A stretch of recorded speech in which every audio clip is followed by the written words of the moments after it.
Do it. Ready to Let's go? do it. Let's do it. Let's Let's do go. it, bruh. Hello, everybody. Welcome to the Five Hole Fantasy Hockey Podcast. We are your hosts today, TJ and Raj. Hey there. Today, we got a mock draft episode. It's going to be a first of its kind. We are Five Hole Fantasy Hockey. You can find us on Twitter at FHF Hockey. You can join the Fantasy Hockey Discord. You can get on mock drafts like this every week. And if you want to get on real leagues, we got listener leagues going on attached to our Patreon at $2 a month. We're taking any money we would have made, donating it to Mental Health America. So if you want to play in a league with us, support a good cause at the same time, but more importantly, try and shut us up and beat us, do that. Hit us up on Twitter, hit us up on Discord, whatever you want to do. So, like I said, we got a mock draft episode for you guys, and it is going to be the first of its kind because Raj and I have 10-minute timers that we're not going to use. We're not going to use all 10 minutes, but everybody else is on auto. And we do have real live bodies in here. It's not just a 3-person mock draft or something like that. I know a lot of the outlets like to do that, but we're not. Okay. We're filling it with real fucking people that know what they're talking about. And we have this 10-minute timer so that we can talk strategy. And we're not going to try and jam it into a 1-minute pick timer or things like that and try and like juggle picks that are happening along the way. 10 minutes is ample time to talk strategy, to talk the picks that have happened already, to talk which direction we're thinking of going, what positions we're thinking about targeting. Today's a points league. We got a categories league coming up tomorrow. So you're going to have 2 mock draft episodes in your feed coming up pretty quick. Let's go over the scoring and the rosters. How are you feeling, Raj, by the way? How are you? Pretty good, man. Pretty. I took over the whole bit of that first bit. So That's all what's right. up with you? I'm looking at about 16 different windows right now, so I'm good. I feel at Yeah, home when live on live on YouTube too. So we're doing this one exactly. right there on YouTube. We got this pretty interface going on, overlay, all the colors. Man, whipped that up quick, didn't we? It's beautiful. You could tell. You could tell. But dude, yeah, it looks great. You guys can find us on YouTube. If you want to watch this mock draft as it's going along, feel free. We're going to try and keep this mock draft under an hour or roundabouts there. We like to kind of hit the mark at an hour with our episodes. So we're going to be tight, but again, first of its kind in the fantasy hockey sphere. So it's going to be on us, Raj. What do you think? Can we handle it? I think those middle rounds will go quick. I can handle it. Yeah, we'll handle it. We'll I'm be all taking right. Quinn Hughes every round. I know. You got Joel first up. Isn't that right? So we're gonna get It's no. So Joel. Joel's up first tomorrow. Okay. So we're gonna have Elias Pettersson and the Vancouver bias playing against us. But right now it's Timmy up first. So what we did, because we're everybody else's auto draft, Raj and I took the 3 position and the 10 position, so that while we're talking shop, everybody else can juggle their auto cues. So it's not just like Fantrax projections or Fantrax ADP that's pumping out here. It's people with their own cues doing shit like that. Grizz got up at 4 a.m. He's like in Switzerland or some shit. So Allons-y, buddy. I'm really happy about that. Thank you for waking up and bugging your girlfriend. I'm sure she's stoked. All right, let's do the scoring. Let's do the rosters here. We are doing 2 center, 2 left wing, 2 right wing, 4 defensemen, 2 skaters, 2 goalies, 2 bench. Our scoring goals 3 points, assists 2 points, blocks and hits are 0.1, shots on goal are 0.15. You get an extra point for a short-handed point and another point on top for a short-handed goal.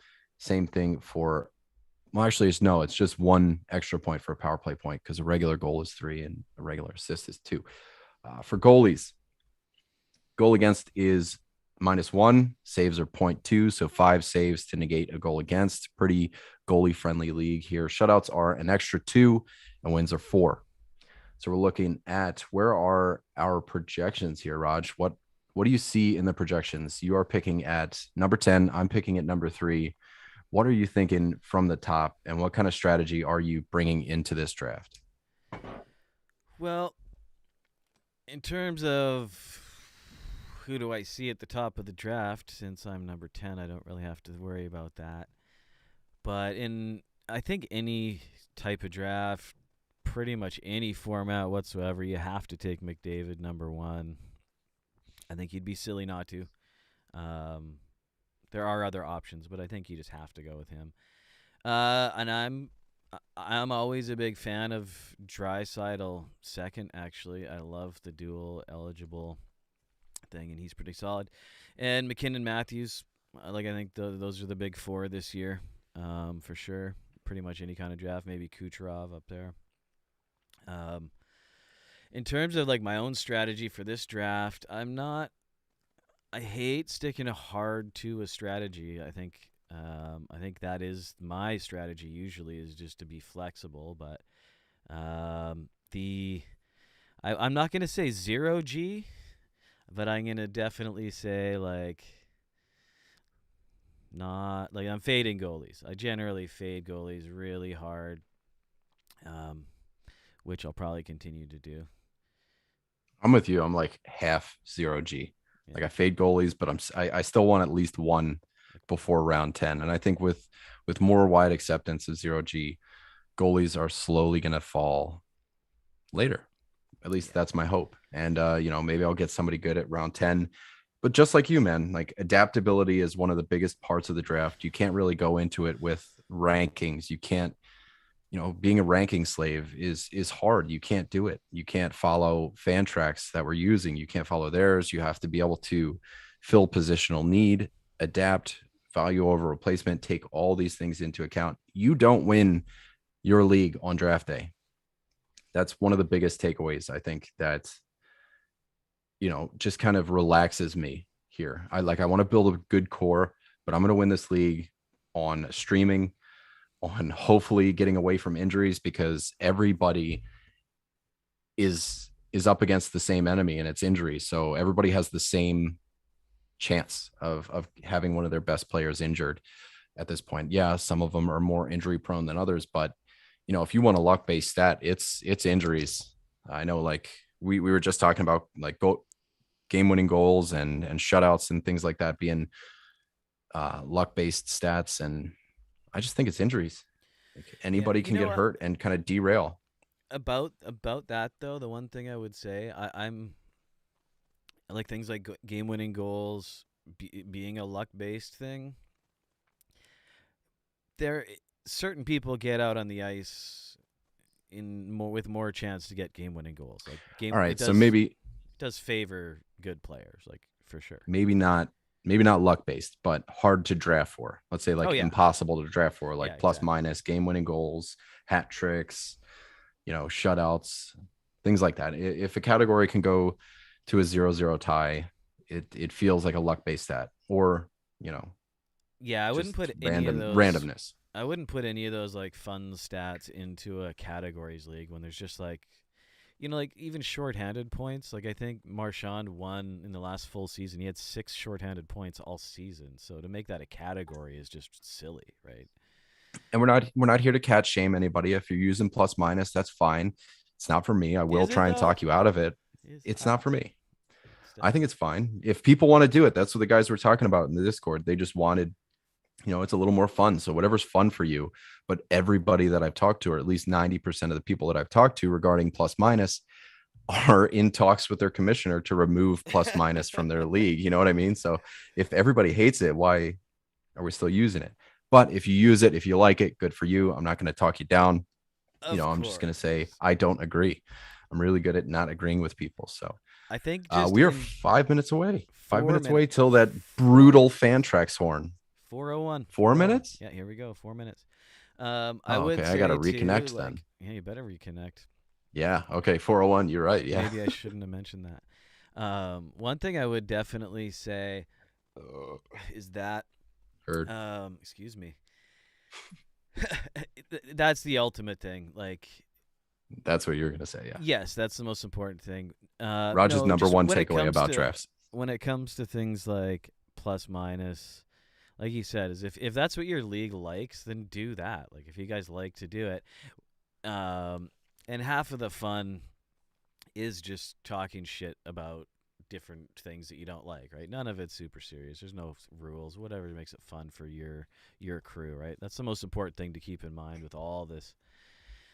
Any type of fantasy league is if it starts getting not fun, then you're kind of missing the whole point. Yep.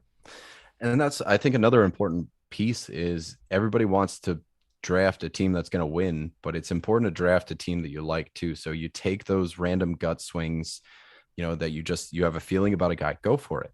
You know, I'm not gambling in the first round. I'm not gambling in the top 5. Like I like to get my tried and true guys, but if a guy's a 5th round pick and I'm reaching for him in the 4th just because I like him and I'm going to have more fun throughout the year, I might take that swing. And there are certain, you know, different gambles that I'll take throughout because I want to have fun. I want to like my team. There are guys that I just straight up won't draft, and I'm sure they'll come up, Yeah. throughout the draft here. But yeah, man. So I'm at number 3. I love this draft position because okay, McDavid, Draisaitl, McKinnon. Those are your top 3 guys. And, McDavid's going to go number 1, but the only way you get McDavid number 1 is if you draft number 1. So you have to wait 24 picks on the way to and from. Number 3, I get, a player that's kind of in that tier, and I have the shortest wait. And you at number 10, I mean, you got guys like Pasternak, Marchand, Kachuk, Barkov, Panarin. We are in a points league. I'm curious what you think about Kachuk here. Who that's not a risk I would take in this league. Yeah, I wouldn't. I wouldn't take Kachuk at 10 in this league. In a Cats league, absolutely. Tomorrow's draft, definitely. I'd take him higher than that. I'm not ranking guys in the same order as what Fantrax has here. I like Pasternak higher than 9 for sure. I like him better than Marchand. I like him better than Rantanen, I think. Still pretending goalies don't exist. We got 1 minute left. Nate brings up a really great point in the chat here on YouTube. Dual eligibility is something to target. I'm on the first page of the projections here. I don't see a single dual eligible player. There he is, Andrei Svechnikov, the highest ranked dual eligible at left wing, right wing. A lot of platforms are cracking down on dual eligibility. Like I know Fantrax removed a lot, Yahoo removed a lot, ESPN removed a lot. They're and I think they will come back because there is going to be like Kakanyemi today. They announced he's going to start at left wing. He's a center. I assume he'll get left wing at some point. So I do think they're going to come back. But right now you have to draft for bare bones position.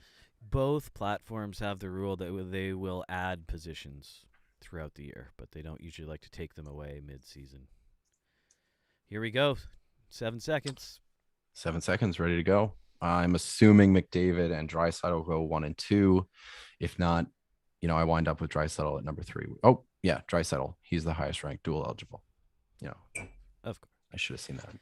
Okay, so McDavid and McKinnon go. That leaves me at pick number 3 with Leon Draisaitl, who is a pretty comfortable pick. Ranked number 2, center left wing.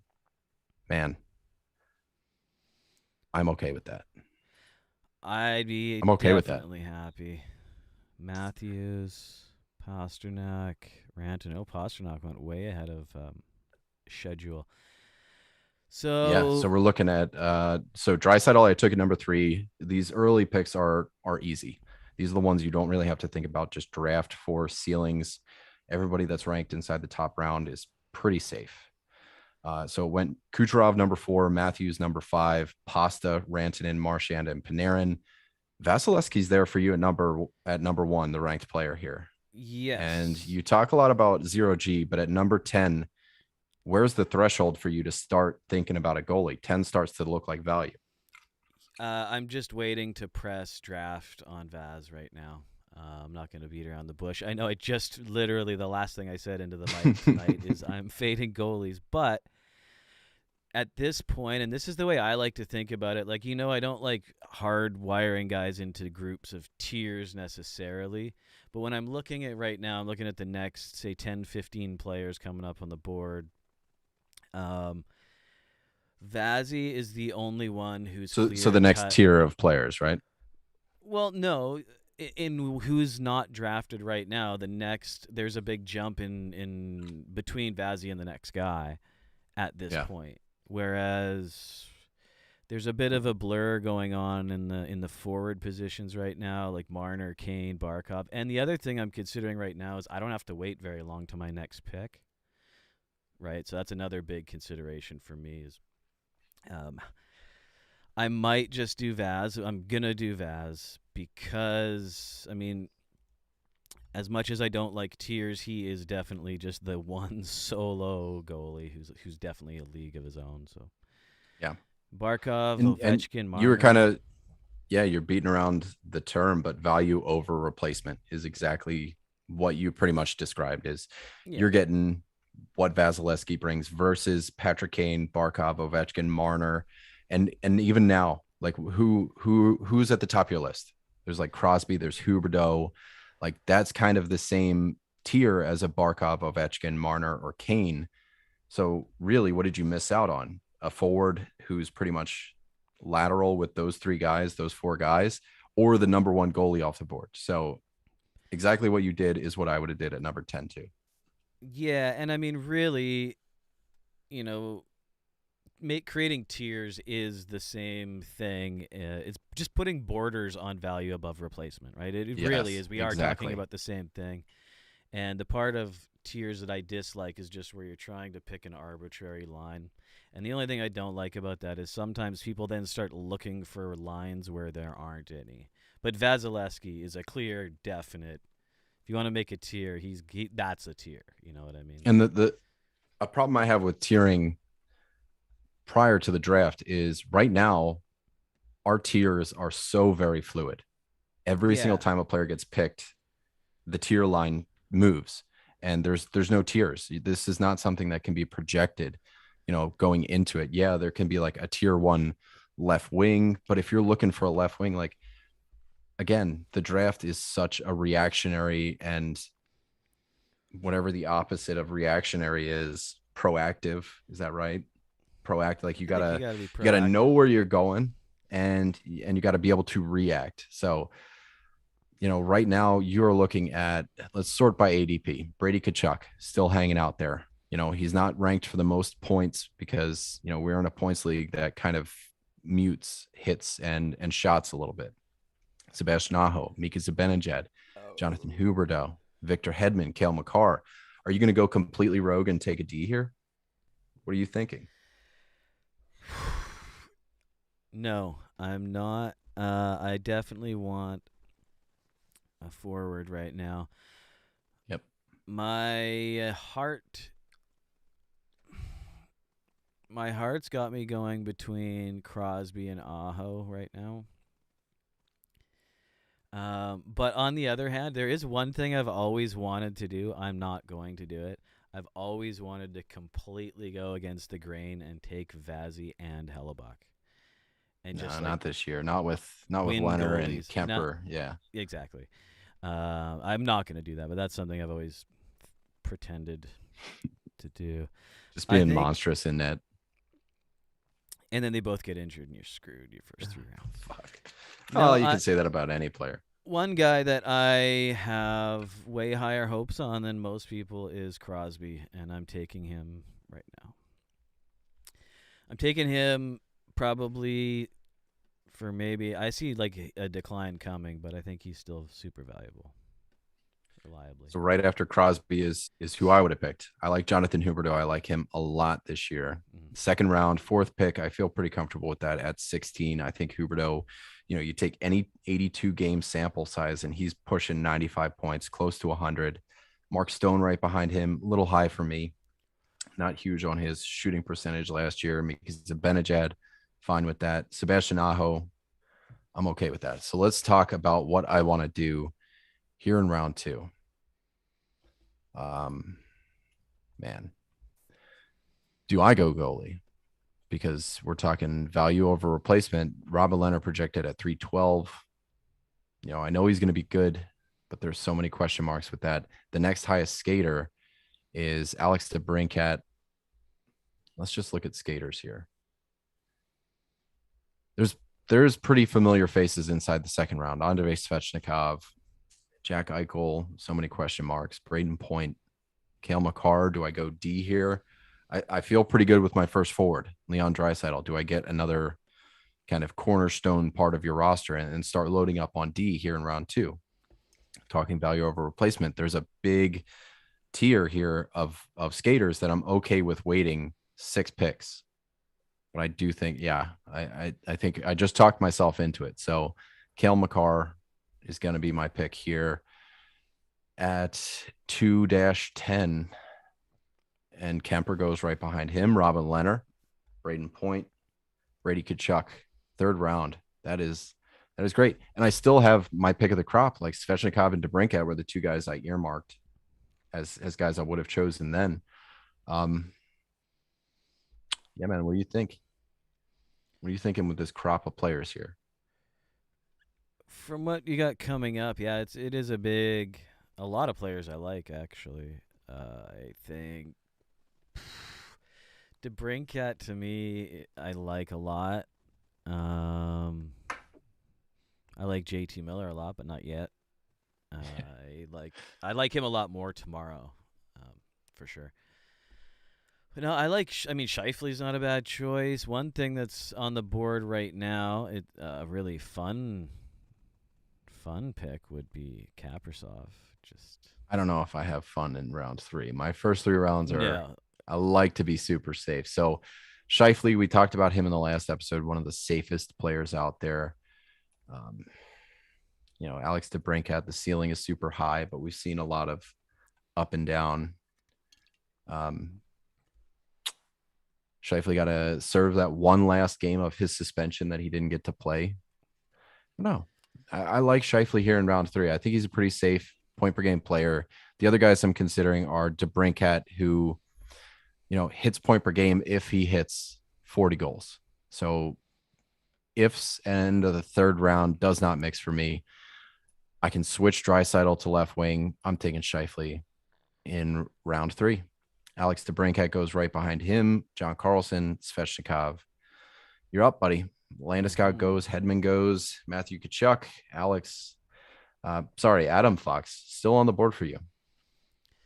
Fox is on the board. I'm not going in on him. I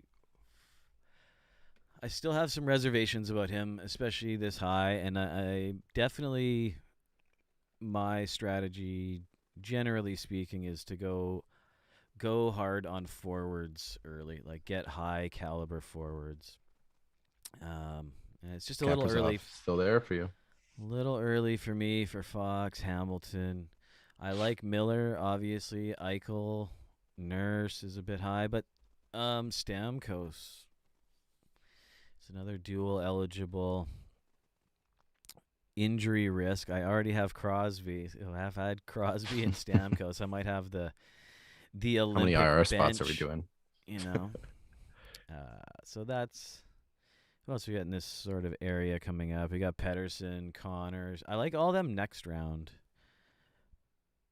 I know. I mean, you're pretty close to next round, so it's really like exactly. So I get to look forward to that. I think I am going to go. Oh, I'd love to take Eichel just for the upside, but I don't. I think he's going to miss a lot. I'm going Mr. Stevan Stamkos. Yeah, you do like your sturdy old folks. I do as a right wing. Connor. Going Dougie Hams, Tyson Berry. There goes Kaprizov. You missed him by one pick. I bet that's Stamkos okay. would have been here. I don't really want Kaprizov. It is way too risky for this early. I don't think it's a huge risk, but tell you what, man, I would upside, not be. His upside is Stamkos's bad season. So let's talk about Pedersen because I think that's a pretty smart move here. Let's talk about Pedersen because I've got him queued up as well right now for the obvious. What's your team look like so far? So I know you got Stamkos, I know you got Crosby, and you got Vazzy, right? Yep. Yeah. So that's not so bad. No. Are you gonna go? I'm happy to go with Pedersen here. Like I said, if it was tomorrow in the categories, I'd be looking seriously at JT Miller right now for his category coverage. But Pedersen, as I said, I think in the last episode, maybe in the Canucks episode, he does get a little bit more in terms of hits and blocks than you think. Nothing crazy, but I kind of picture him as being a little bit wimpy, but he's not. Uh, I'm taking him. Look behind me. Look at who am I kidding here? I'm taking Patterson. I forgot to delete the Yahoo League that we made by accident. There goes Chikrin. There goes Fox. We're on a D run right now. So I think I got ahead of the storm with Kale McCarr here. JT Miller finally goes. All right. I, like you, like to focus on forward. But what I don't like is the forwards that I'm greeted with here. John Tavares, Ryan O'Reilly, Anze Kopitar. Jeez, this is gross.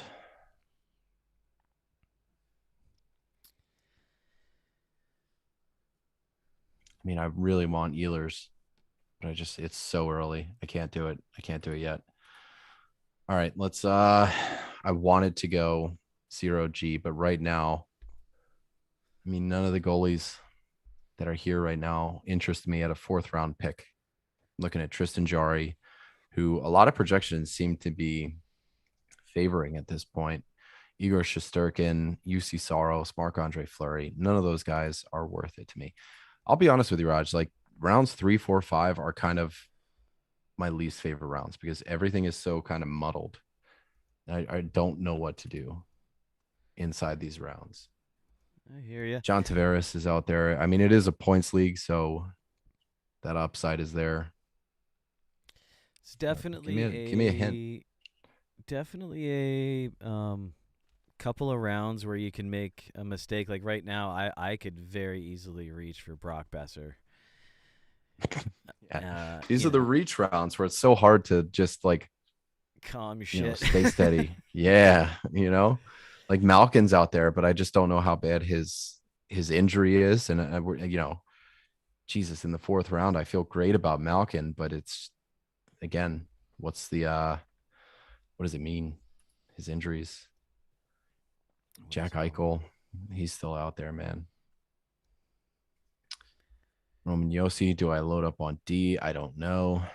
What pick are we at? We're at pick number 46. So, all right, going back to Pedersen, JT Miller, Max Pacioretty, Patrice Bergeron, Shea Theodore, Adam Fox. I have a center. I have a left wing. I have a D. When I leave round 5, typically I like to have a little bit of everything. So what I'm going to do, I'm sorting by right wing because I know that they go fast. There's not many enticing right wings left already. I mean, there's Reinhardt, but I'd feel disgusting taking him in the fourth round. Lindholm, man, he is steady. And he's dual eligible, so I got that going. Patrick Laine, do I bet on a bounce back here? I don't think so. None of these right wings feel like fourth round picks, man. The fuck do I do? This is a really tough spot because I really don't like this. You know what? Fuck you guys. I'm going to take know what Seth I Jones. would do if I was in your pick right now. What? Well, I'm hoping he falls to my pick still. Fuck your pick. Give a shit about your pick. Ahead. No way, I can't. Yeah. Man, there's a lot of just uncertainty here. Like Joe Pavelski, I know his projections are bullshit. Like I really don't expect him to repeat. Kevin Fiala, again, he's 65 points to me. I can't buy there. Jason Robertson, Ryan Nugent Hopkins. Like this is a disgusting round 4 for me. So I think I'm just going to do something that I talked about earlier. It's just liking your team and hedging your bets. Seth Jones, I think, is going to have a fantastic year. I'm going Seth Jones here. It's a terrible decision. I know it. Like still Quinn Hughes out there. There goes Ehlers. I knew he would be going pretty soon. I thought it was too early, but I guess it wasn't. 2 picks ahead of where I wanted to be. So now maybe I can go back to skaters and feel okay about taking a Jack Eichel in round 5. Okay about, a Brock Besser, an Elias Lindholm. There's options out here that don't disgust me in the 5th round, but it just seemed way too early at that point. And now I got 2 stud D who who are going to rack power play points up like nobody's business in Cale Makar and Seth Jones. But at this point, like I need another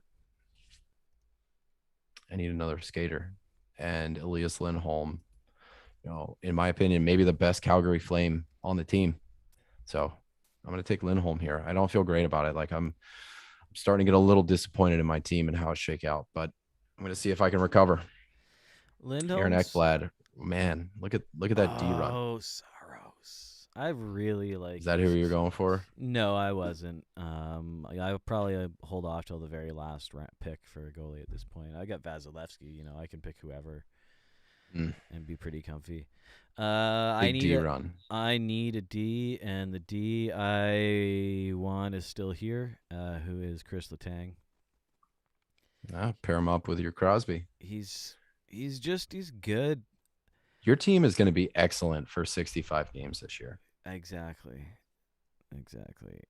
Looking at other D that are still available at this point, Petrie's there, which he could be amazing. Just worried about Montreal. They just went and they got another defensive forward. Christian Dvorak, yeah. Like, great. He's not bad. No, he's good, but he is another defensive forward, right? Like, he's good all-around player, very Montreal-ish. Petrie's gonna have a big role, so I wouldn't feel bad about taking him right now. McAvoy is still around, but again, he's better tomorrow for me.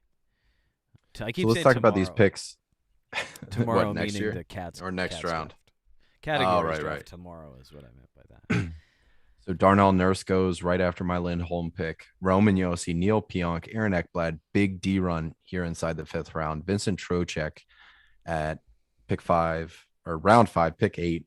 And then UC Saros, like Roger's saying.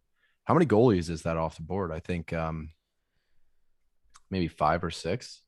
I know Kemper and Leonard went back to back, pick 211 and pick 212. And that was after your Vasilevsky. And I think Hellebuck went as well. So Saros being the G5 there, if I'm not mistaken. Sounds about right. Sounds about right.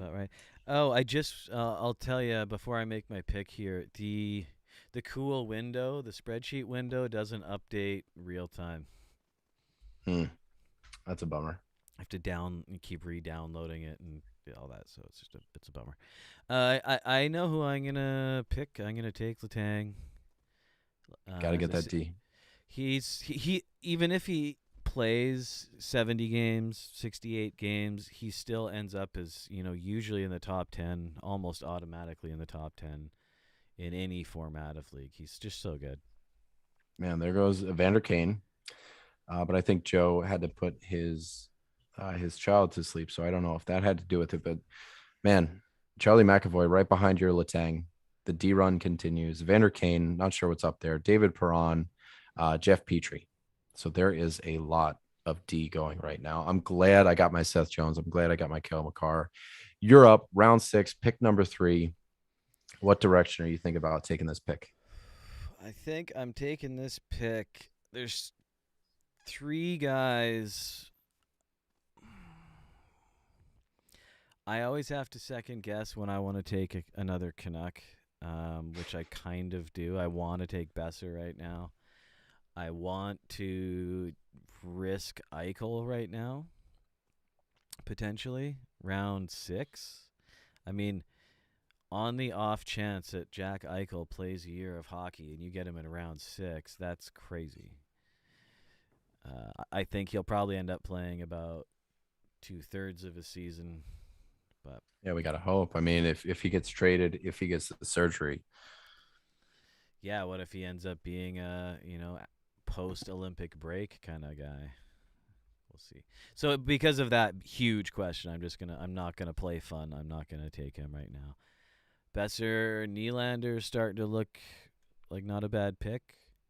But another big risk that I was thinking of taking right now is Sagan.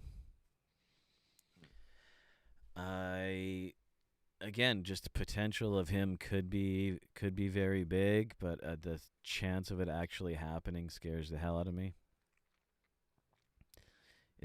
I could sit here and talk myself into like You're he's going to. always You're gonna overthink it, man. well, you see, and then you can always do that. That's the always the danger with any type of analytics is how far do you dig? You just dig till you get the answer you want most of the time, Yeah. right? I talked myself into Kale McCarr, Yeah, so I was I right think there that was with you. lucky. See, like I mean, I would, this is a round where even Johnny Gaudreau starts to look good, right? Like yeah, Patrick Laine, Kevin Fiala start looking like pretty good bets here. Matt Barzell, love him in points leagues. Sam Reinhart, huge gamble, probably a good gamble. Your boy Taylor Hall. There's this there's is sixth another. round options out here that really fit in the sixth round. Yeah, and I need to at this point I need to start thinking about positions because I did get two high end centers. I've got a right wing. I've got a good D. I've got the best goalie. I don't have any left wings yet, so it's worth taking a look at. I don't like doing everything based on position, but at some points you have to make sure you're covering your bases. And right now there's no left wings for a while. Gaudreau, Fiala. That's about your best, and Taylor And Hall. and this is where I gotta go. I hate those people so much. Um oh, there's somebody I like a lot who it's too far away. I'm going to take I'll tell you I'm taking either Besser or Nylander. Who would you take? I would take Besser. Yeah. Okay. That's who I'm taking. That's who I hope you don't take. So I mean, I am being honest with you. Okay, let's go for the the flow.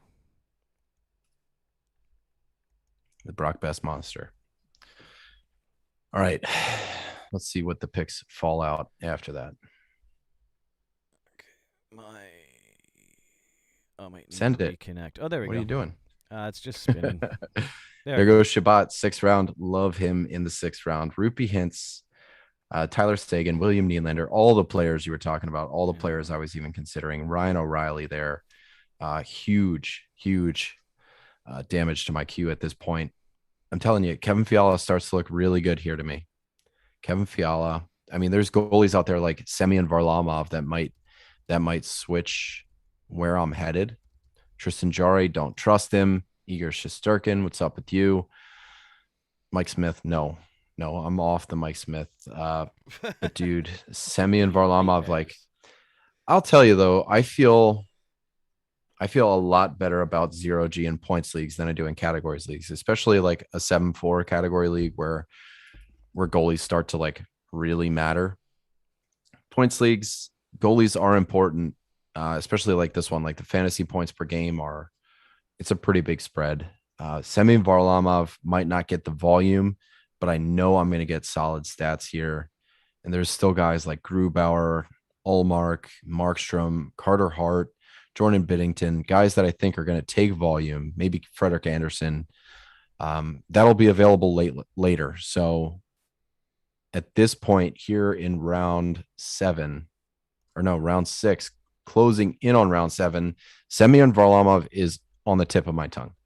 But again, you look at Jack Eichel, you look at Evgeny Malkin, On you the look at tip Sean Couturier, tip of your Kevin what? Fiala, tip of my tongue, Oh. the forefront of my mind. How about that? Sam Reinhart, Bo Horvat, Taylor Hall. Um, I already have my one center, so I don't think I'm going to go Couturier here. I do believe that the injury questions around Malkin are going to let him slip another 6 picks. I think Eichel will slip another 6 picks.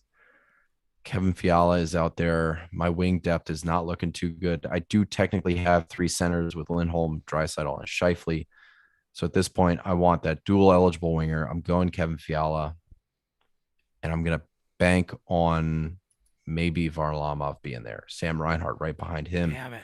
Nicholas Backstrom, Couturier. Look at this center run. Petrangelo. And then it's back up to me. Eichel's still there. Malkin is still there. Morgan Riley. Man, do I take a third D before round 7 is over? At this point, like, you're really looking at Morgan Riley. I think his projection right now, like, he's 171 Guys like Drew Doughty are 183. I think they're not doing enough justice by his projection. I think that power play is going to be a hell of a lot better. Toronto is a fucking good offense. Mm-hmm. There's a lot there for Morgan Riley. So if I was thinking D, Morgan Riley, Drew Doughty would be at the top of my list. But what am I thinking about? Anze Kopitar is out there. Patrick Liney's still out there. He will still be out there, I believe. And I wouldn't be too mad if he wasn't. I think this is where I take a goalie. I really want to go, zero G and all that fun stuff, but I got to think about this team because we are playing this league. We're going to turn it into a best ball league and see how it goes. I think Varlamov has a better year than guys like who was I talking about before then? I can't even remember. Oh, The we only got person I'm thinking about Grubauer's up here. there.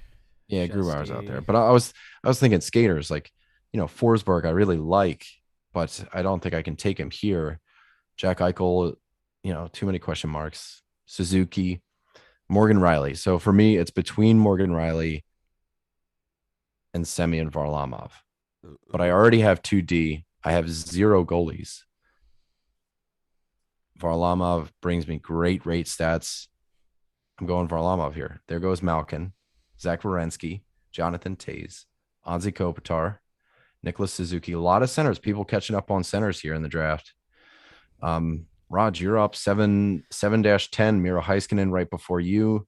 Can't remember if I said Nick Suzuki. How's your team looking for centers? You got Sidney Crosby, you got Elias Pettersson. You're not worried. My centers are I locked think, down. Do you remember last time I had Elias Pettersson and I said my centers were locked down when I had Eichel and Pettersson?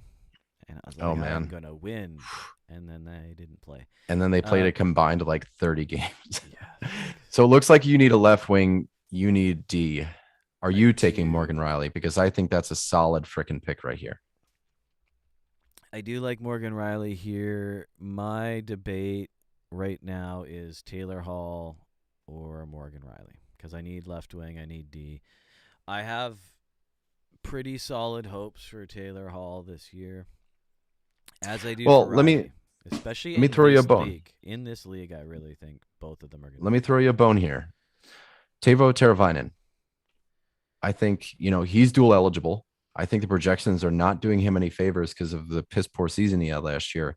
He is consistently one of the best points league players out there playing next to Teuvo Teravainen. They just got Kakaniemi, who's going to play at left wing. Does that put Svechnikov on the top line and kind of make a super line there? There's question marks there, but I think Teuvo Teravainen, Taylor Hall, man, I got them kind of in the same group.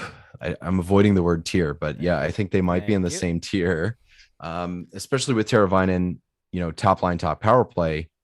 We hope about top power play. I think there was a lot last year that was going on that kept him from the deployment that he should have been seeing. Taylor Hall, second line, hoping for top power play. I mean, one of those guys has questions, one of them doesn't. And I think Teuvo Teravainen is the player that doesn't have a lot of question marks there. Between him and Morgan Riley, what are you thinking? I'm curious your thoughts Well, on my I'm on my throw leaning my bone. Riley. I'm scrolling as you talk, and my left wing projections have changed. There's a few left wings that I like coming up. Even when it gets, there's a few left wings that I really like who are way down. So I'm actually gonna kind of put off left wing for a bit. And I think worst case Ontario, Riley is really good. The upside is huge on that Toronto power play. If he gets a lot of power play time and Toronto plays like they should, he'll probably be like on Norris ballots and not win it, but he'll be up there. So two more goalies go after your Morgan Riley pick. Philip Grubauer before Shesterkin, Ryan Nugent Hopkins, and then Joe Pavelski goes as well. And yeah, Joe had to go. He did not mean to take Evander Kane. He wanted that to be known. He said, what did he say? Um, yeah, definitely didn't cue Evander Kane. And yeah, so he picked Pavelski, he picked Grubauer. He's starting to filter in some of these rankings by projections here. So might have done you a favor. There's still some good players out there. You can get Yeah. Taylor Hall here too. I You could know. have both players. That's very true. There's a few left wings. Now, I'm glad I waited. I'm glad I got Riley because I have a feeling he might have gone in there. There's Hall. There's Forsberg. I feel like Patrick Line is going to have a decent season. Oh Uh, God. I do. I very much Are do. we doing that here? Yeah. There's a lot in his favor. Not to his old numbers that he had in Winnipeg when they were stacked. Definitely not those kind of numbers, but better. Um, Goudreau could do better. Another guy I just don't like having. So I think I'm Super going. fun in points leagues. There's tons there. I know there is, but I am going with Taylor Hall. Right on. So you take Taylor Hall, Travis Konechny, try eligible goes right behind him. There goes Teravainen. God damn. I wonder how many people are actually watching this draft right now, too. There's close to a dozen people in. So I wonder if Justin is on the feed and saw Teravainen. There goes Barzell in round 8, Johnny Gaudreau in round 8. Some great value happening here. Drew Doughty, great pick W, because I noticed that there's a steep drop when it comes to D right now. I only have 2D. And there is, let's see, how many power play one guys left out there. John Klingberg, maybe you call that a power play one. Torrey Krug, I don't know. Tony D'Angelo. That's what I'm doing. I'm betting on D'Angelo here. It's probably too early, but I think it's sneaky. And I think people are paying attention. And I think people are watching this fucking YouTube feed. So there's enough there. Patrick Laine goes right behind him. Jason Robertson, Jonathan Ah, Marchessault. I'm back up. Yeah, there goes Laine. I wanted Um, Robertson was actually the one I didn't say because I knew it was live on YouTube. Robertson was there's the a actual left wing I wanted. there's a lot out there for me right now. There's a lot. We're here in round 9. I'm staring down Brian Rust, Philip Forsberg, who is one of the best fantasy players out there for 60 games a year. Sam Bennett, kind of a gamble here, but I know there's going to be some fans of that pick out there. Hmm.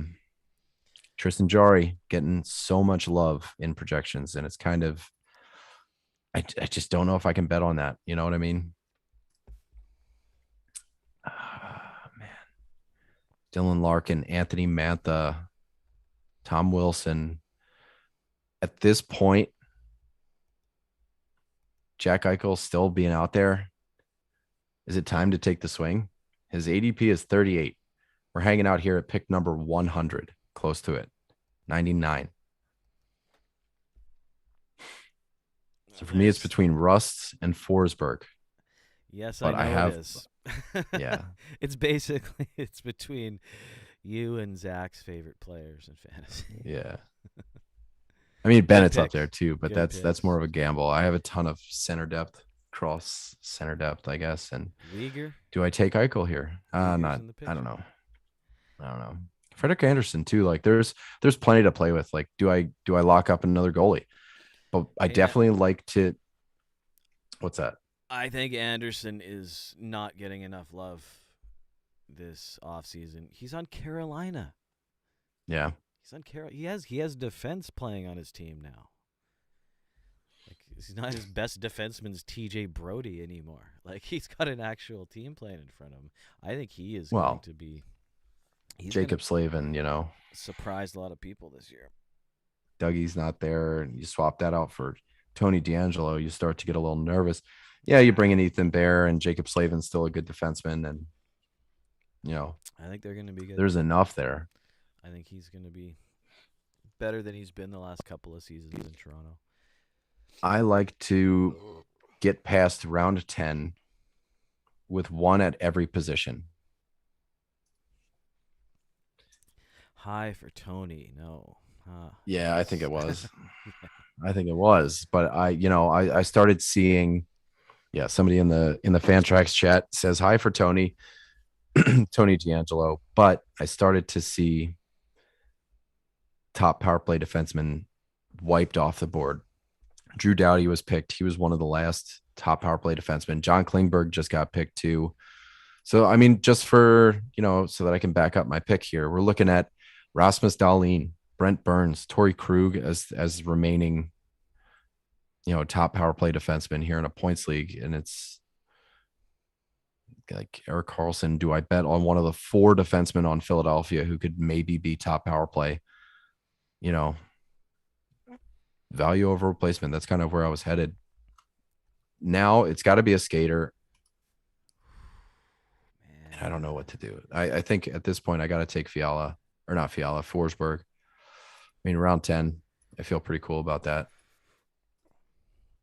Filling out my roster here. Kaliev, And sheesh. what the Rocker. Kaliev, eh? Rocker's Rocker. going off the board. I got to get some of that weed. Kaliev, Rust, Anderson, Krug. Yeah, there goes Jack Freddie Hughes. Anderson. Smart move. I mean, I know W is a Canes fan, so Dahlin. You know what? I wouldn't be surprised if Jack Hughes gets a little bit better this year. Like by a little I think bit. so too. I mean, quite a bit Yeah. better. Better numbers. All right, hold on. I'm going to troll T-Cat. There is some thinking for old Raj to do here. I keep getting these Canucks at great value, but I gotta stop. If I didn't have two centers already, I would definitely be taking Horvat right now. If anybody needs Larkin. Fucking Larkin. Fuck Larkin. No, nobody goes for Larkin. Nah, I mean, he's solid. Yeah, I mean, you're here it's fine. in round 9. There's some good picks right now. Toffoli's there still. Buchnevich, Bennett, Uyghur. But since I need a left wing still, another guy's more gooder in categories leagues, but who I do like. Ooh, shit. Oh, shit. I can't wait to hear this one. Are you going to say Buchnevich? No, I'm looking at left wings. I was very much about to click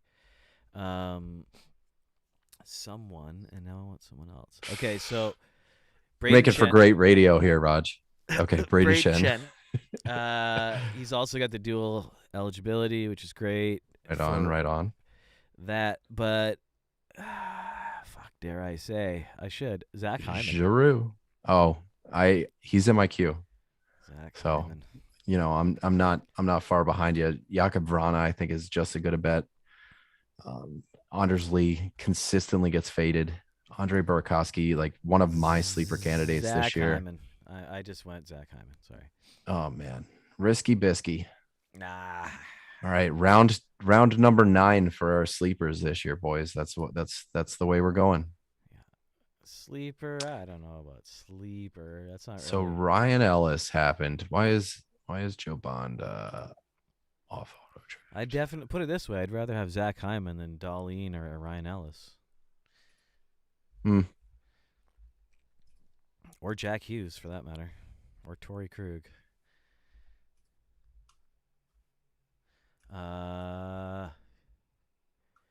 Someone's not auto. There we go. All right. Well, he took Demko. I had to switch him back to auto. Sorry, Joe. I know he's like juggling things. There goes Giroux. There goes Toffoli. Ooh, there goes my cue. You're back on the clock. There goes my cue. So I mean, I still got a pretty solid queue right now.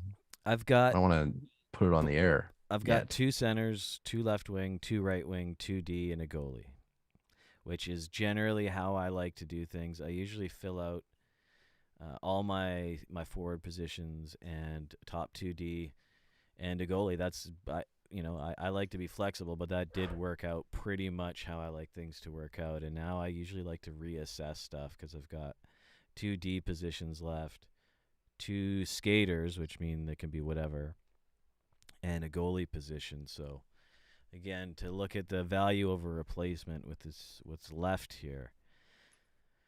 Oh, Horvat, man, wouldn't that be on brand? Yeah, you have to.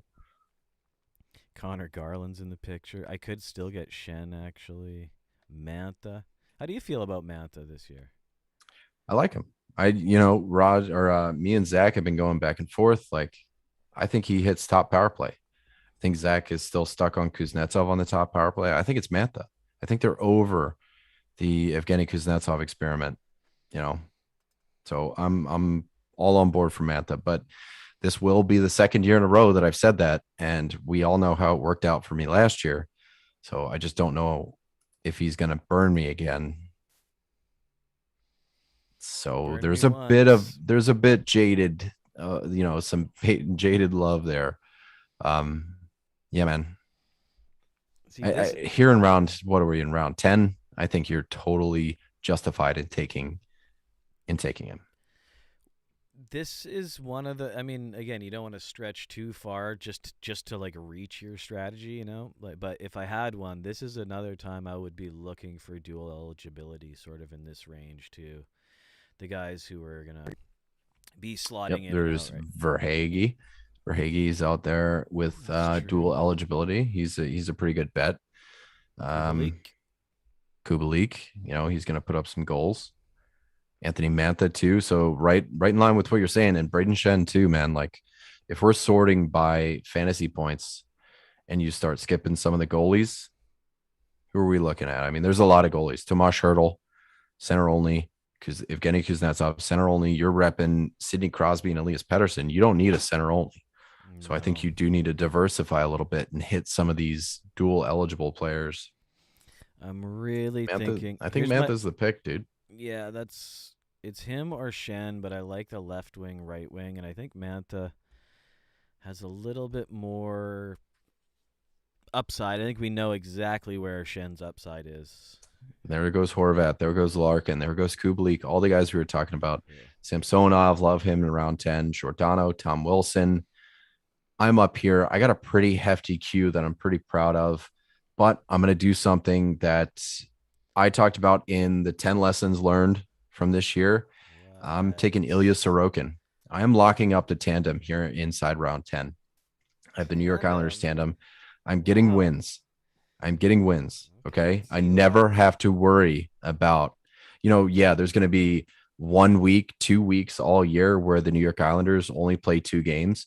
And maybe I have to stream a goalie in. But at this point, I'm getting every single New York Islanders game they've made the quarterfinals or the semifinals. What, 3 years in a row, 2 years in a row? They're a good fucking team. They're a good defensive team. The only exciting part of their team is their goalies. And now I have both of them. Ilya Sorokin is going to lead the league in back-to-back games this year because the New York Islanders have 19. That's a league most 19 New York Islander back-to-back games. I have Varlamov, I have Sorokin. I'm happy with that tandem. Considering Provorov, Burns, Hronik, and Devin Tays went behind him, and I'm Oh my still up, god. That is a D run that I don't want any part of. I'm fine with who I took. Right now, top of my queue, Timo Meyer. I'm thinking about Andre Nice. Burakovsky. Carter Hart is out there still, who I think might be one of the most value ADP type goalies out there. Ilya Samsonov, same deal. He keeps getting faded. Samsonov, 10th round. We were talking about, Varlamov and Grubauer getting faded into the 10th round. I think Samsonov is that guy this year. He's on Washington. They're gonna win games. That's That's fair. Yeah, I think he's a value, and I think Carter Hart's the same kind of gamble. The difference being Carter Hart has been going much later ADP wise. I'm looking at skaters here. We're inside round 10, and I've already got both goalies. So I definitely need to focus on my forward core. I have three defensemen that I'm pretty okay with: Seth Jones, Cale Makar, Tony DeAngelo. Yeah, Tony DeAngelo was early in the eighth, but we just saw 4D go here in the 10th. Ivan Provorov, Brent Burns, Philip Hronik, Devin Tays. I still want Tony DeAngelo more than any of those guys. So how early was he? I don't know. You still got guys like Risto who could take the top power play. Keith Yandel still out there who could take Philly's top power play. Uyghur, is he going to have like this stellar year that he had last year? I don't know that I'm going D. I only have one D spot left, and I have 3 skater spots left. So actually 5 skater spots left. So I'm probably leaning forward. Sam Bennett staring me in the face. Pavel Buchnevich. I think this is when I'm going to take my sleeper call. So I was giving you shit last round for Zach Hyman, but I think I'm going to gamble on Andre Burakovsky, who without Jonas Donskoy is probably going to take top power play in Colorado. I want some of those top power play points. I'm taking Burakovsky here. Linus Ullmark, Ryan Pulak, Eric Carlson, Sam Girard, Jordan Binnington. There goes Teamer Meyer, who was my other option. What are you thinking here, Raj?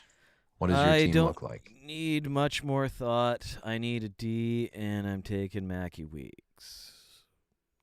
Easy enough. There goes Vince Dunn right behind him. Joe, you got to be on auto draft, man. I love even though Uyghur's probably not power play one, like certainly not. Um, he's proven that he doesn't really need it to put up reasonable numbers. And I love the way Florida looks this year. Uh, yeah, I really like Florida. Oh, there goes Carter Hart, Palat, Buchnevich. And it's back to me. So now I've got my 3D, one skater, one goalie. So I'm looking at just who is the best. If there is anyone who's sort of, big value above replacement in terms of their position, I'm going to switch my sorting back to all positions. I think you need a goalie. I do need a goalie. Uh, however, however, I don't know if I can say this without just doing it. Tristan Jarry is still out there. You know, That's true. That's I think very he's the true. pick.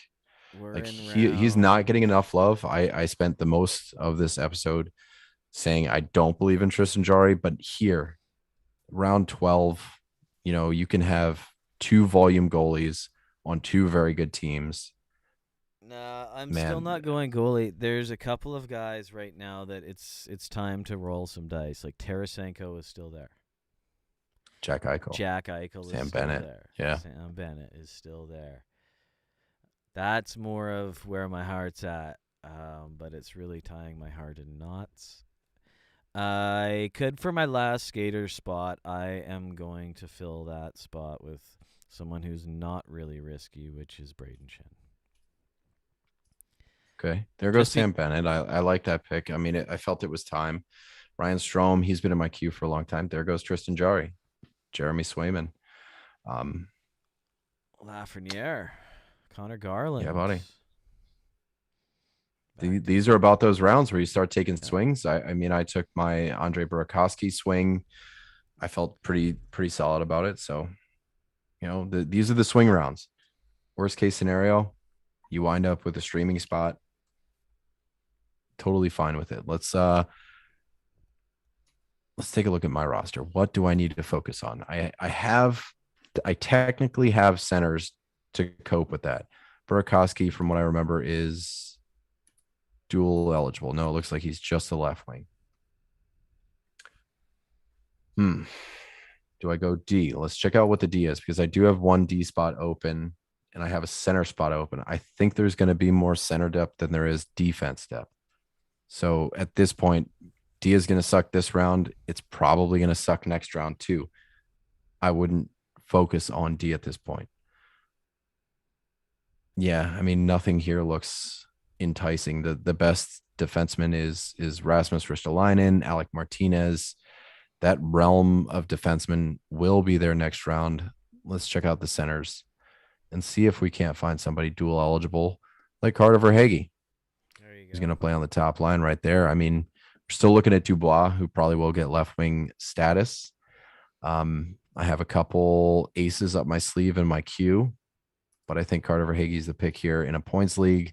Feel real good about that. Drake Batherson right Ah, behind him. I like Mike Batherson Smith, a lot. Sergei Bobrovsky. There goes Cole Caulfield. Pick 146. I like him there. I feel pretty comfortable with him there.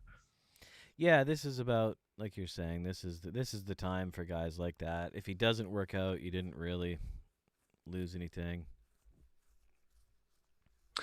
I'm back up, and I think I might take one of these aces up my sleeve at this point, but I want to reassess what's going on at D. Nothing changed. No D got taken.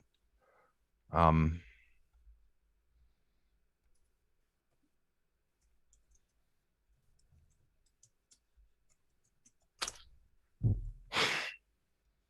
I'm going to take Anders Lee. Oops. Brendan Gallagher, Jacob Markstrom, Cal Peterson. We're seeing a decent goalie run go here. Wow. There goes Oliver Bjorkstrand. He was one of the aces up my sleeve. So Grizz is on his shit. Big goalie run. Yeah, like TCAT was saying. Here in round 13, another one. So we saw Markstrom go. I love the volume there. What do you think goes on with Calgary? Do you think Markstrom puts up pretty solid numbers? He wasn't so hot last year, but he sees the whole NHL this year. Yeah, and you know what? Even when he wasn't so hot last year, in most fantasy leagues, he was still ranked like around number 10. He wasn't horrible at all, just because he gets just volume. So in most leagues, he's fine actually. I think Yeah, he'll be better. I think he'll be better than last year. I absolutely think that. I Danny just Vladar is just about the bottom backup, that I see stealing starts. Like Vladar, I don't think he still starts. I had 3 goalies lined up. Did they all get taken here? Yeah, that goalie run Pedersen, was Peterson, exactly. Price, and Talbot. Shit, but I told you had to take a goalie. Yeah, I know. I was trying to squeak through one more round. Is Carter Hart still? No, he did get picked, didn't he? Yeah. So I'm. You can go Mrazek. You can take the Toronto tandem. You can take Campbell and Mrazek to go with your Vasilevsky. Yeah. I don't like. See, right now I'm at the point with the goalies where there's nobody I like. I think this is The God. Twilight Zone for goalies. There's a bunch of guys who are a fine last goalie pick, but I'm not gonna do goalies right now. I am gonna go back to my fade. We'll just call it 0G after having the number 1G. 1G. Just go 1G. Yeah. Now I do need a D as the other position I don't have filled out. So my D pick at this point is what I should really look at. I'm thinking there is Sergachev is on the table. Truba's on the table. Truba's more of a categories league guy. It's for tomorrow. Weber is not really playing. Spurgeon's there. He's always kind of just, I could write his stats in right now for the season probably. All right. I know who you should pick.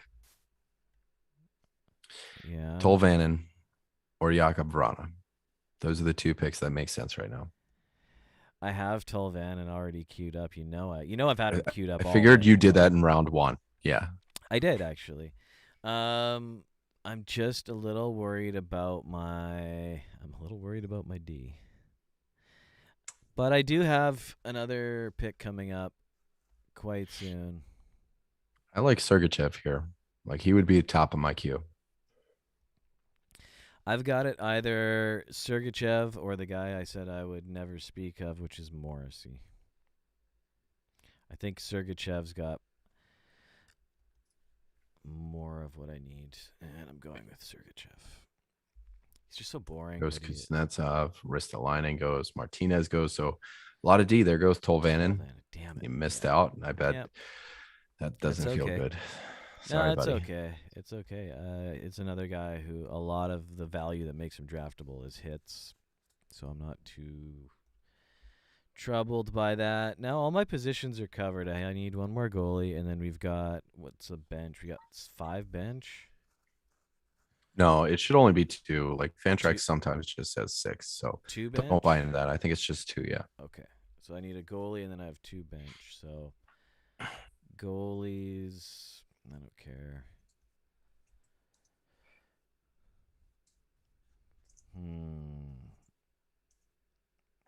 I had to let the chat know because last time people changed their strategy as a result. Oh, I can just wait. I'll get a D next because there is. Dang, man.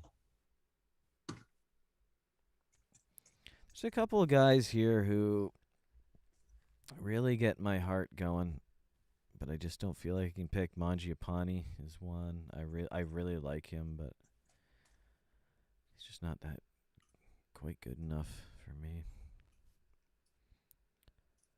Oh, damn it. Well, okay. So,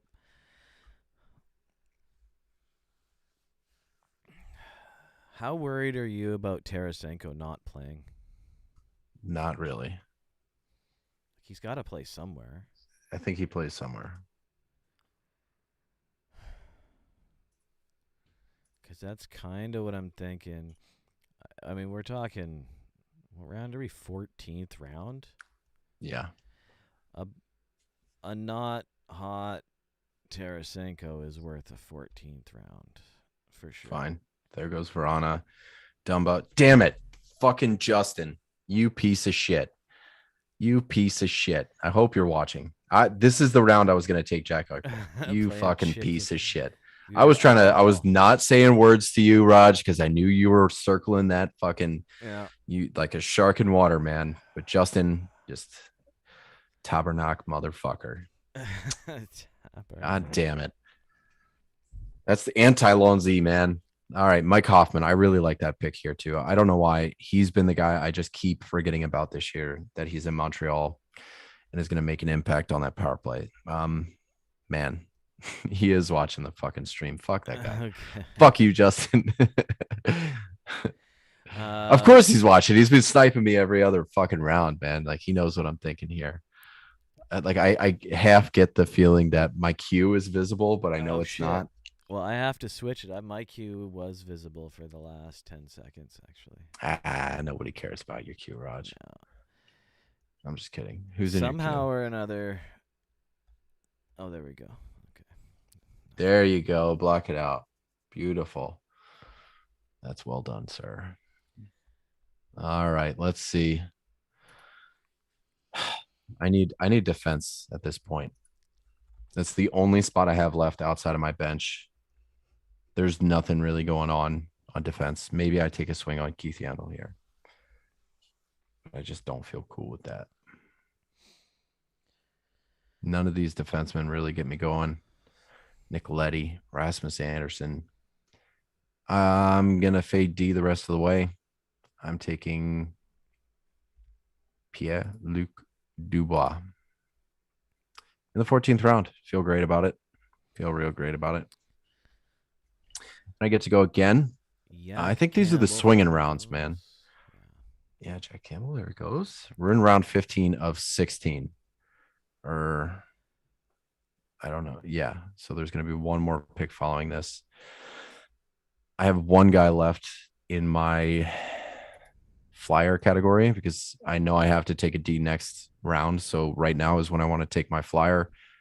I am so much higher on Blake Coleman than I should be. But in Fantrax, he's try eligible. I don't know what he's going to be in Yahoo. He is a Sutter player. He plays that banging game. I don't think he makes the top power play, but, you know, top 6 in Calgary is pretty exciting. He's at the top of my list right now. Chris Kreider, don't know what to make of him. Like, this is when you start thinking about those, last round picks, because I know I need to go D next round. So do I go Rossi? Do I go, one of those guys I've been talking about last round? Blake Coleman. Man, if it was a categories league, I feel really great about it, but I don't know. I know I need a skater here. Let's sort by ADP and see what's going on. Chris Kreider at the top of the list. Jordan Stahl, Justin Falk, Cam Atkinson. There's really not much out here. I mean, Logan Couture. Yeah. I mean, as a last round pick, he is one of the hockey players of all time. He has played. Joel Farabee. This is going to be a solid waiver wire, like I am just taking my swings. Kasperi Kapanen, Sean Monahan, good. Kirby Doc still out here. Brock Nelson.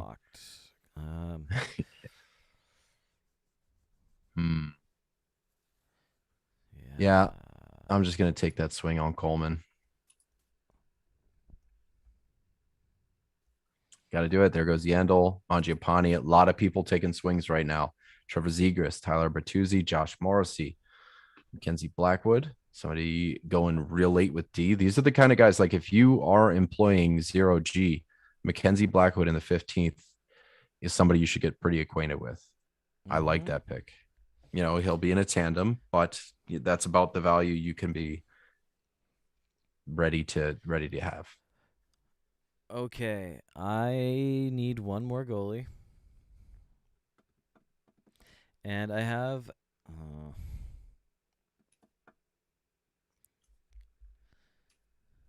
I'm doing shit. I'm going with Mrazek. Just bet Who the other side of that Toronto he's tandem, right? probably gonna be 50-50 or better in Toronto. Um, I hate it so much, but you know who I was gonna take is fucking Francouz.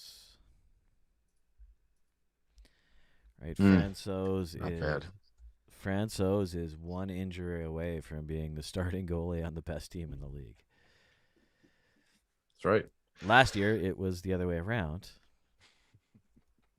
It was Yeah. pretty much the same thing. So we're starting to see people's last round swings. You got your goalie. Who is your last round swing? I've got two, maybe three if I scroll down a little more. Let me just scroll for a second. You got some good players still out there. Really do. Well, I'm not taking three goalies in this setup. I would definitely take Francouz. There is still a first top line, top power play guy still available in Jaden Schwartz. That is Seattle, but Yeah. You're gonna draft a Seattle no, Kraken? I'm not because I'm taking Tim Stutzla instead. All right. I It's dig it. last pick. I I mean, like Cam it. Atkinson has a chance at top line, top power play. Yeah. Kirby Doc got drafted, same deal. Nico Heischer, a lot of last round swings here. I am OEL. taking out a little insurance here. I'm going to draft Matt Grzelcyk in the last round, just in case Charlie McAvoy isn't the guy.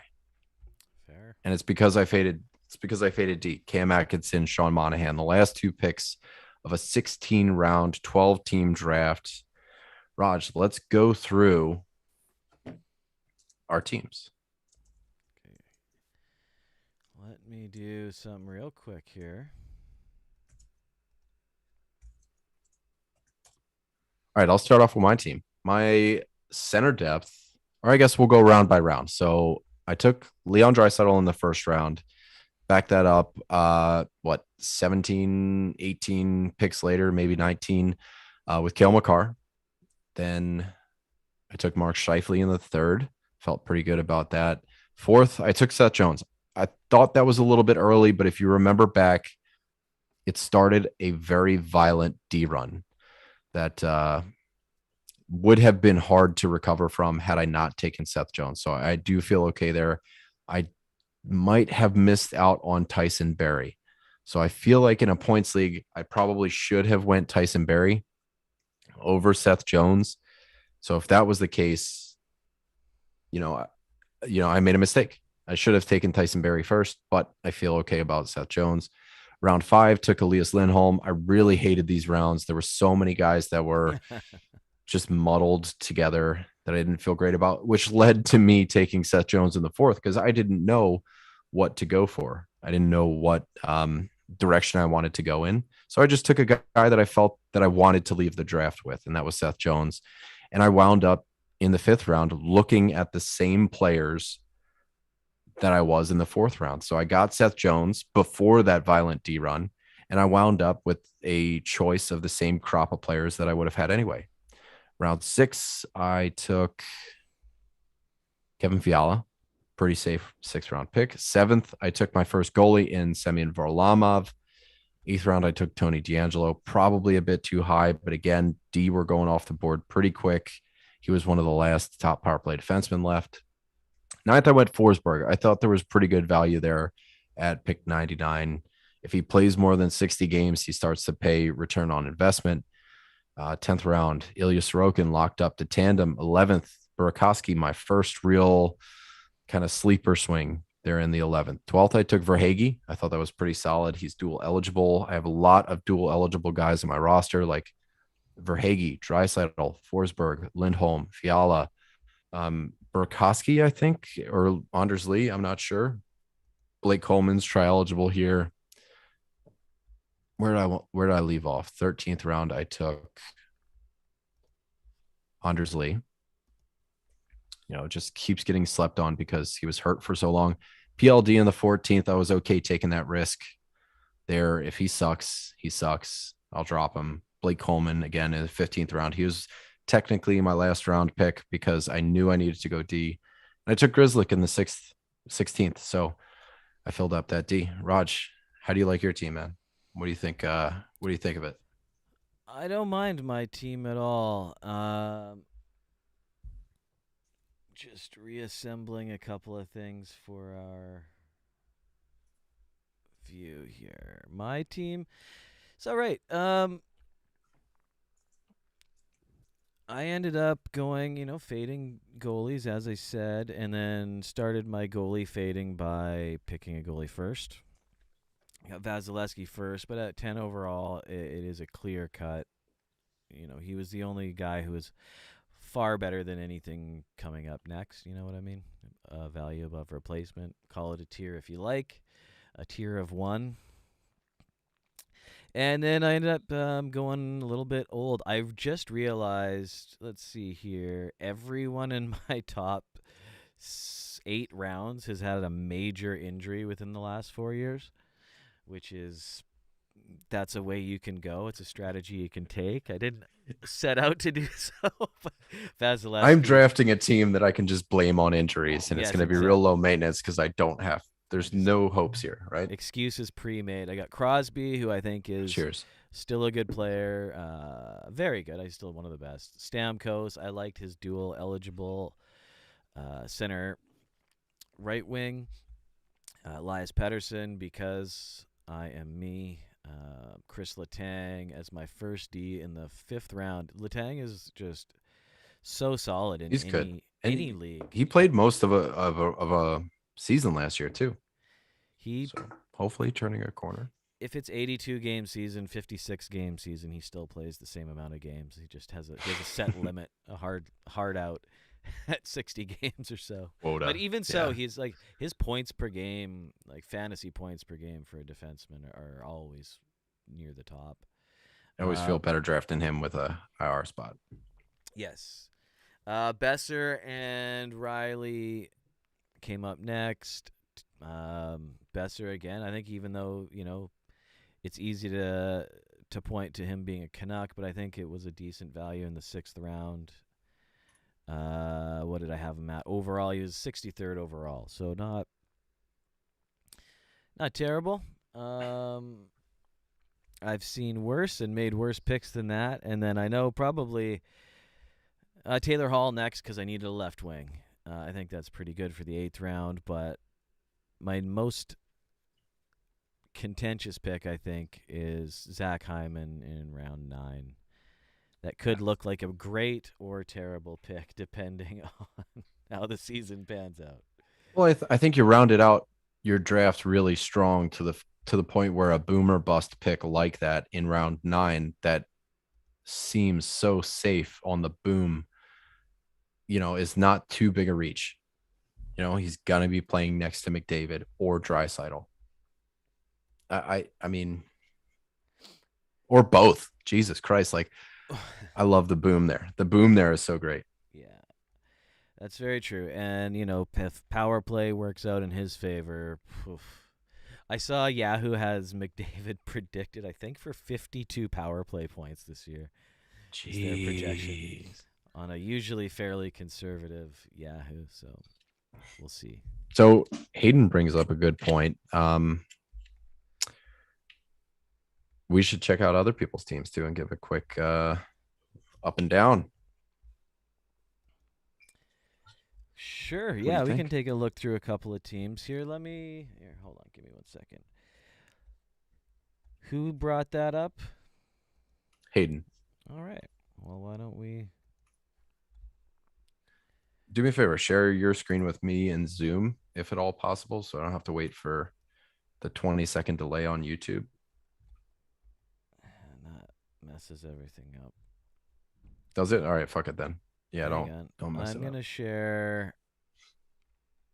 I can just go to draft results myself. Here we go. Yeah. So I'll do that. So we'll share this guy here. Let's take a look through some of these teams. All right, so So let's start with Grizz. I mean, he woke up at 4 a.m. Geneva time to take this draft and do it like in person. that a guy. I want to talk about his team. Panarin, Huberto, a solid 1-2. Like there's 100-point potential right there inside your top 2 rounds. Power play points aplenty. Jacob Chikrin, that is a pick I don't feel comfortable with. As the days go on, I feel less comfortable with it. They just traded Dvorak. Arizona's looking pretty fucking haggard. Um, Thomas Shabbat, Miro Heiskanen, Rasmus Dahlin. So that's his decor. What do you think? He got all of his D before round 10. Definitely employed 0G to a degree. He took Saros in round 5 and then waited for his other two. Yeah. Uh, that's a little early on D for me. I took Jones in the 4th, I but like mean, I just feel to better have about Jones than I do Chikrin right now. yeah, and just to have that many D that early, that's higher than I'd like to go. Panarin Huberto is a pretty solid start. Your left wing's probably the best in the league, that's for sure. Goaltending, Blackwood, Merzlikins. You went 3G after getting Saros, right? So Yeah. that's actually the way. I think that's a good way to do it if you are gonna fade goalies all the way to the end. Having two guys like either of those could be actually decent, right? Like it's not the strategy the way I went, but Blackwood could be okay. Merzlikins could be okay. So that's a fine way to do it. I think Verana's a So nice let's late pick. let's go from W now. Or I guess let's stick what's in screen for you. Justin Sane here, the guy that was cheating the whole time, taking everybody that I was talking about, listening to the live stream. Bonjour, Justin. I know all about your strategy. Mikko Rantanen in round 1, pick number 7. We're seeing a lot more Rantanen in round 1. I feel good about it. Mika Zibanejad, round 2. Solid 1-2 picks. Landeskog, Theodore Ekblad. So he went back to back D in rounds 3 or 4 and 5. Good strategy because, and I know you were just talking against it, but I like to target D early. I like to have all of my D covered before round 10, the same way Grizz did, because they go quick, like especially in points leagues where there's less relevant defensemen. If we're talking categories leagues, yeah, you can get a Jacob Trouba, you can get a Rasmus Ristolainen. There's a bigger pool of defensemen to pick from. But when you're in a points league, defensemen go quick. Defensemen go really quick. I like to finish my D before round 10, which is why I might have reached on guys like, Tony D'Angelo. But looking at Justin's team, his decor is Torrey Krug, top power play on a St. Louis team. Maybe there's another year built there. Samuel Girard, really safe late pick. Aaron Ekblad, Shea Theodore, great top end. A middling, Gamble and Torrey Krug, and Sam Girard, just like a real safe decor. I like it. Right wing, center, left wing as his top 3 rounds. Get a stud at every position. Good strategy to go with. Tyler Seguin at right wing, Teuvo Teravainen at left wing, and Anze Kopitar. So he did go right wing, center, left wing twice in this draft with 2D in between. What do you think? What do you think about his team? First goalie taken round 10, Ilya Samsonov. Well, on this team, I really, really, really like the first 4 picks. I think that is a really solid, like you said, one stud at each position. like a true stud at each position. I love that. Um, then I'm not crazy about some of the picks. Just again, the D that early isn't something I like to do, but I do 100% agree. Like when we get to the categories draft tomorrow, then you can fade D big time because when blocks and everything counts for more. That's true. I love his Eichel late, Bertuzzi Oh late man, could be a good one. Doc late could be a good one. Um, Kopitar and Sagan. Opie was Uh, super early in round 7. yeah, I think I feel Sagan, Kopitar, those two kind of. I'm a little questionable on that early. And Ekblad, even though he was decent, that's too early for him. I think in my books. I don't know. I don't mind Ekblad there. When you said you liked his top 4 rounds, I wanted to butt in and say I liked his top 5 because I'm bullish on Ekblad and I'm bearish on Sagan. For anybody that doesn't know stock market stuff, that means I like Ekblad. I don't like Sagan. I'm very iffy on Sagan coming back from a hip surgery. His best years were when Dallas employed a heavy top power play unit. They have been 50-50 going on 3 years now. Sagan is not putting up the same numbers. And in points league, you need those types of numbers. You don't have, shots winning you a week or anything like that. So you need points. Um, the point ceiling is just not there with a 50-50 power play model. Kopitar, I dig it a little early. He's a pretty safe, like 9-10 round kind of guy. So maybe a 2-round reach there. Teravainen, I had him queued up. I was ready to go. I'm pretty sure you stole that one from me since you were listening to the YouTube. Samsonov, great value. Always has been this year. Carey Price, same deal. Great last 5 rounds too. Ryan Strome in the 12th. Your middle rounds were a little iffy, but I think your top 5 and your bottom 5 were really, really, Yeah, really strong. yeah, exactly. Very, very good ones. Let's scroll up to the top here. Let's check out W. W, the king of auto draft. I'm sure his team is strong as hell and has a Carolina bias. Let's just count it off the top. 1, 2, 3 Carolina Hurricanes. He is a Carolina Hurricane fan. For anybody wondering, Pasternak round 1, safe bet. Sebastian Aho round 2, safe bet. Svechnikov round 3. I'm feeling better about him as a 3rd round pick. Still a bunch of question marks there. He has not broken point per game for a full season just yet. This could be the year. I'm fine with it. Maybe in a categories league, I'd give it a little more leeway, especially with some of the picks you took behind him, like Bergeron. I have more confidence in Bergeron hitting point per game and plastering shots and having more points than Svechnikov. So, you got your guy. I get it. And he's a pretty safe bet to be a 3rd round value at the end of the year. So I feel pretty good about his top, let's see, 6.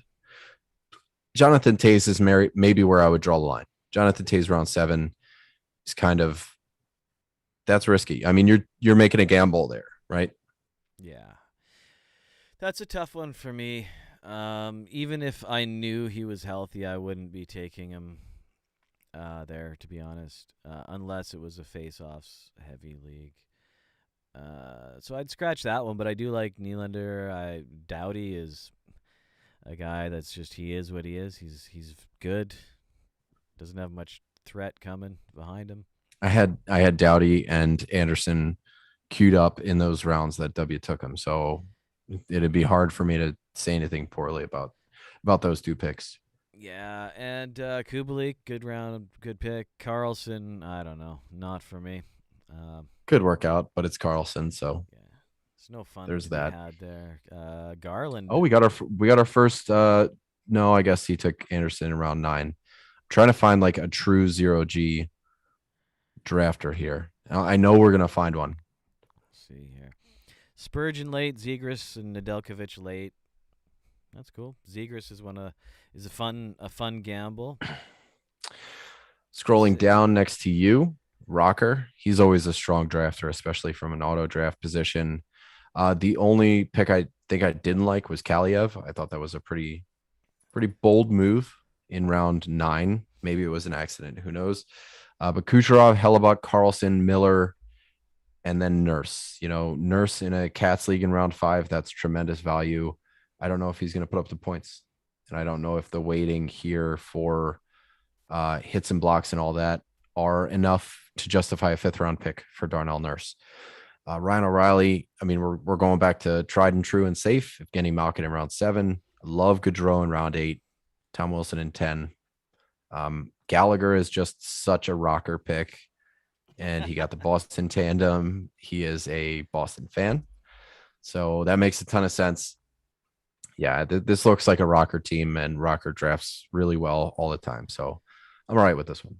And you know what? Kaliev was the only Yeah, nick on this one. OEL in the last round is actually not a bad gamble. I mean, at that point, it's kind of whatever. But Rockers team, we went through my team. Going down, we had Team Beardy and Team Beardy, baby. It was his idea to look at all these teams. So let's talk about Beardy. I think you were spot on with your first round pick. Matthews to me is a top 5 guy. Yeah. Considering the first 4 players that went, Kucherov, Draisaitl, McKinnon, and McDavid, you did not screw up your first round pick, and that's a great way to go. Jake Ensel, pretty much a quintessential second round pick. I think that's great there. Alex DeBrincat, one of the guys I was talking about in round 3. Max Pacioretty. I mean, we're playing it safe here. This is a very safe draft so far. You know what I'm saying? Roman Yossi, Blake Wheeler, and then we start taking our risks in round number 7 with Zach Werenski. And I say that's a risk because I think I might have gotten a defenseman I liked more later. So who is my 7th round pick? I got D'Angelo in the round 8. Let's look at everybody else's round 7s. But yeah, if you got takes, feel free. I'm going to look at defenseman. Well, I remember there was a defenseman I liked more. Petrangelo went in round 7 as well. Guys like Suzuki were going around there. I mean, I don't think Werenski's a terrible pick there. Again, just fitting in with like fine. Like looking through this whole team, I would Yeah, kind of say it was like fine. D'Angelo and Doughty were the only guys left. Yeah, I would, And Torrey Krug. So and definitely maybe our most 0G team. He didn't get a G until round 12, so he went 12 and 13 with wound up with Jari and Markstrom. So yeah, solid. Two really like great value there. 2 average-ish teams. Like maybe Calgary's a little below average, Pittsburgh's a little above average. Goalies who are going to play and get a reasonable amount of starts. So yeah, those are 2 bulk.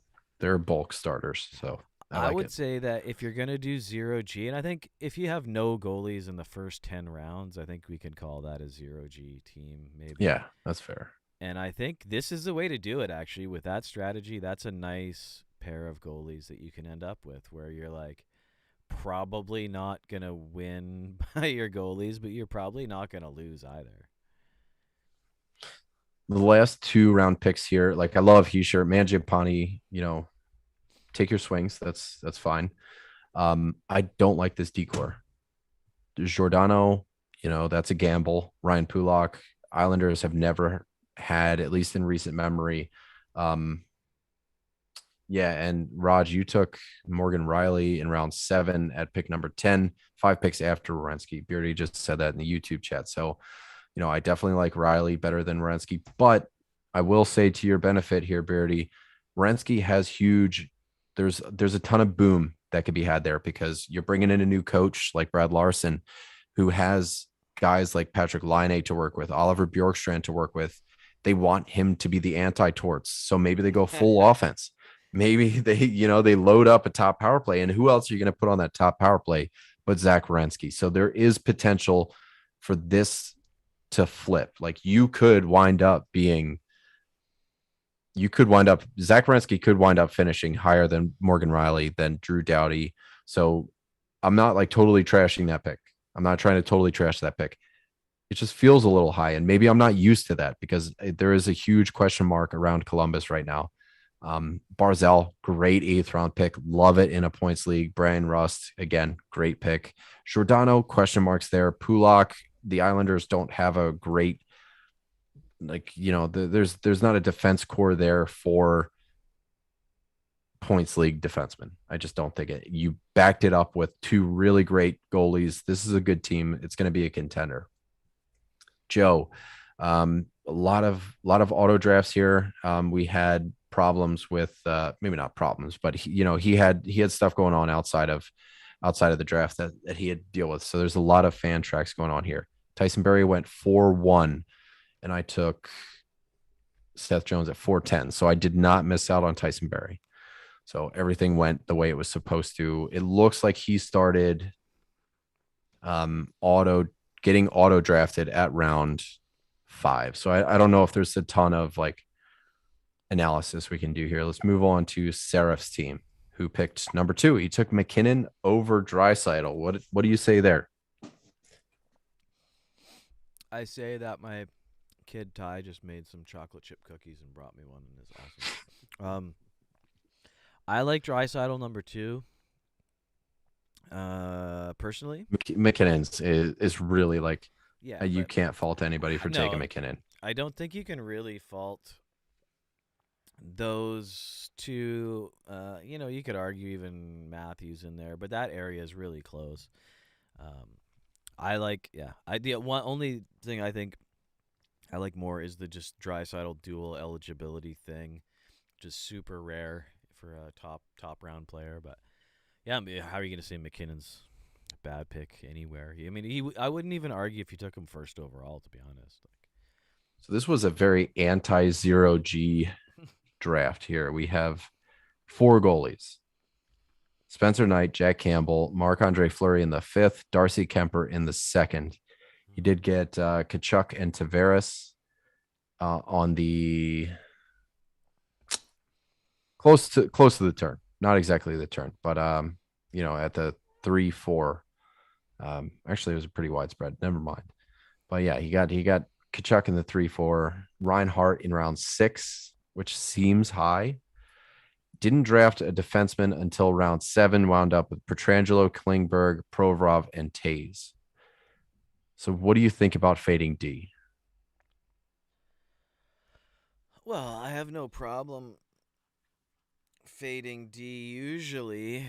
I mean, that's not a bad D core. You're definitely not going to win with that group, but it's not.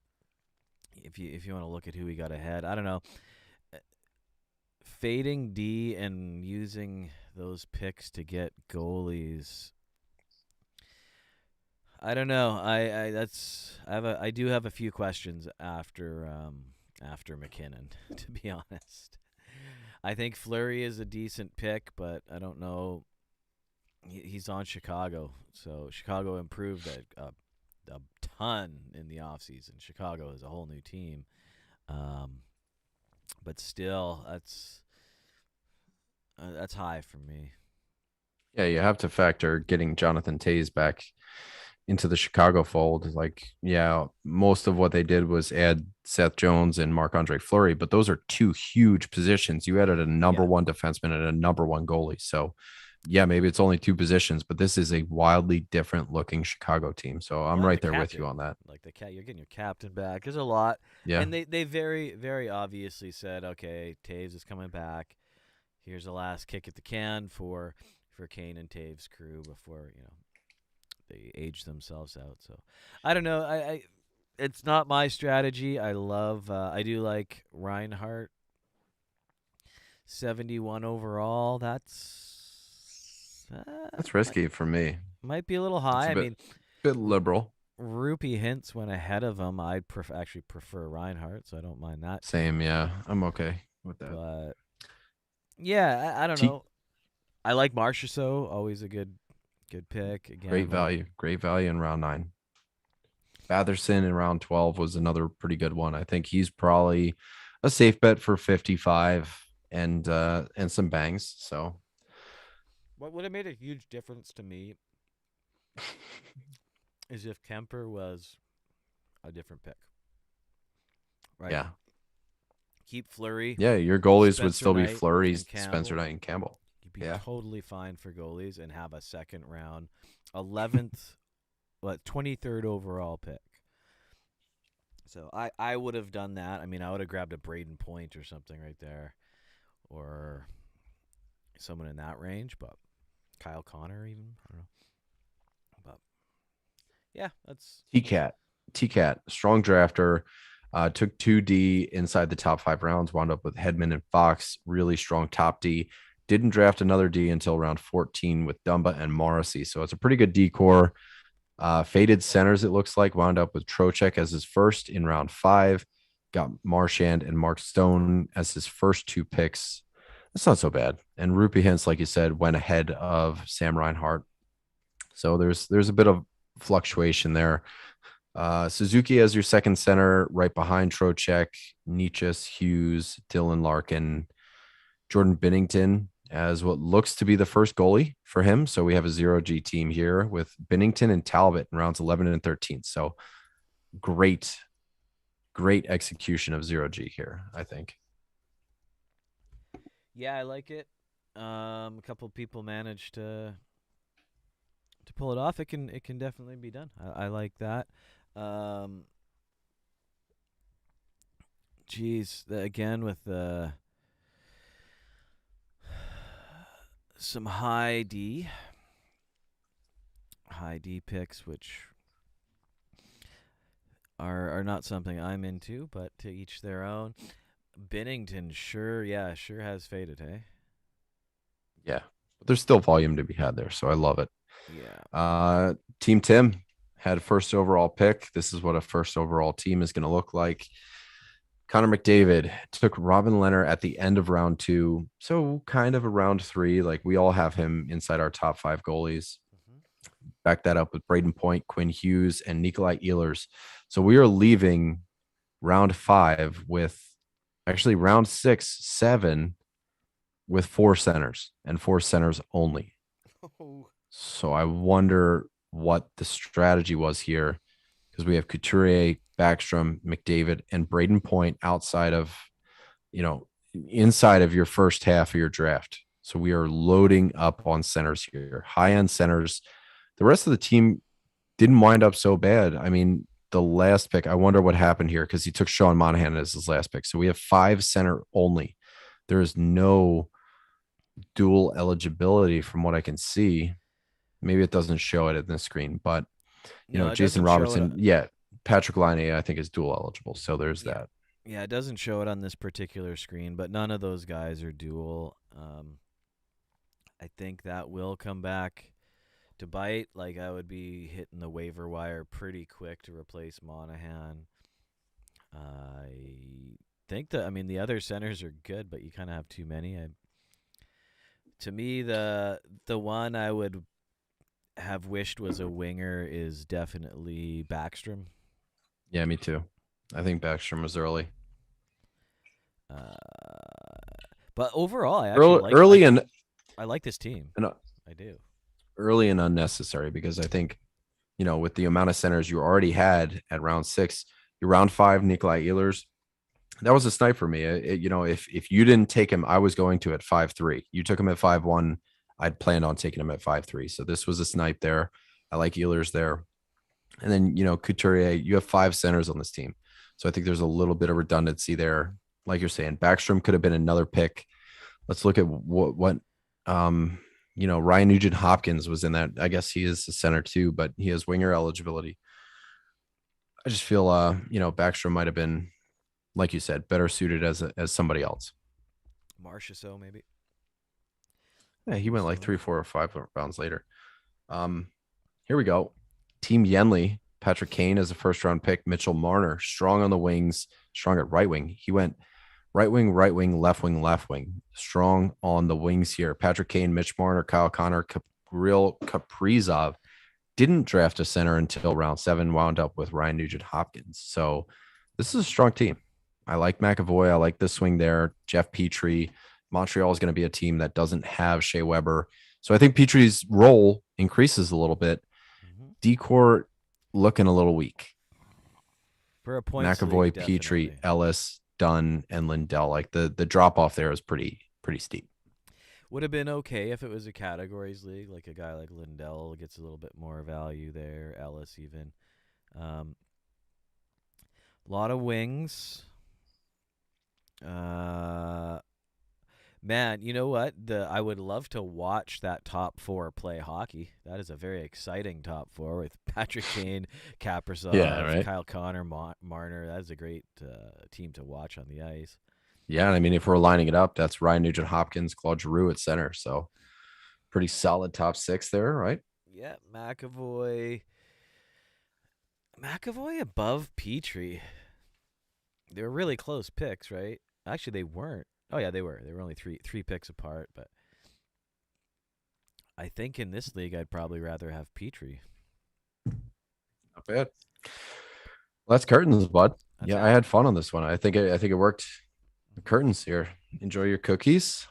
We have our Cats League draft going tomorrow. I think this went pretty smoothly. This was our first run, dry run. So I hope you guys enjoyed it.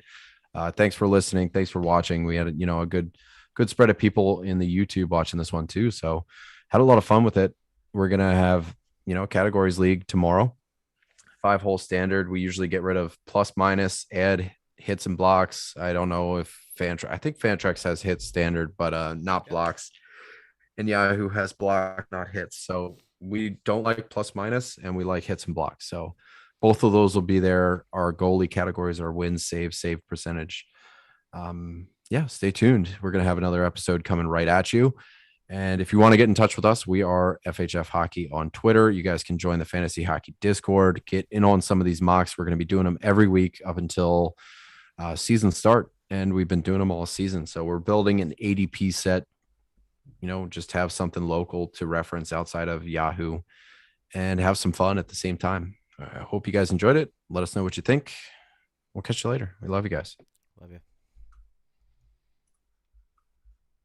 Damn, that was a long one, eh?